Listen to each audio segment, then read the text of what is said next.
અમરેલી જિલ્લાના બાબરકોટ ગામમાં UltraTech cement limited યુનિટા Narmada અને ગુજરાત સિમેન્ટ વર્ક્સ કંપની વિરુદ્ધ સરપંચ દ્વારા કલેક્ટરને રજૂઆત કરવામાં આવી હતી અને ગામની વિવિધ જમીનો પર બિનકાયદેસર માઇનિંગ અને જાહેર માર્ગો ખનન કરીને સ્થાનિક લોકોની મુશ્કેલી વધારવામાં આવી રહી છે, જે સંબંધિત સર્વે નંબરો પર ગૌચર અને સરકારી જમીનનું નુકસાન થયું હોવાનું જણાવવામાં આવ્યું હતું। સરપંચ અનકભાઈ છનાભાઈ સાંકળ અને ગ્રામ પંચાયતના સભ્યો દ્વારા સ્થળનું નિરીક્ષણ કર્યા પછી કાયદેસર પગલાં લેવા કલેક્ટરને રજૂઆત કરી હતી અને આ મામલે ગુજરાત જમીન પચાવી પાડવા પર પ્રતિબંધ અધિનિયમ 2020 અંતર્ગત લેન્ડ ગ્રોબિંગનો ગુનો દાખલ કરવા માટે અરજી કરવામાં આવી હતી। આ બંને કંપનીઓનું માઇનિંગ લીઝ અમારા બાબરકોટ ગામે આવેલ છે। આ બંને કંપનીઓ દ્વારા ઘણા સમયથી અમારા ગામના ખેડૂતો પર લેન્ડ ગ્રેબિંગના કેસો કરી અમારા ગામના ખેડૂતોને હેરાન પરેશાન કરવામાં આવે છે।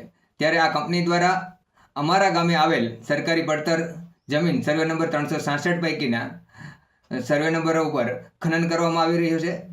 આ બંને કંપનીઓ દ્વારા અમારા ગામના ગૌચર જમીન સર્વે નંબર 214 અને 198 પૈકી એકમાં જાહેર રસ્તાઓ કરી માઇનિંગ કરી નુકસાન પહોંચાડવામાં આવી રહ્યું છે।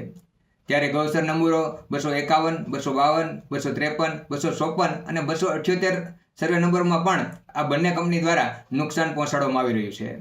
ત્યારે આ બંને કંપનીઓનો અત્યાચાર છે એ દિન પ્રતિદિન ખૂબ વધી રહ્યો છે।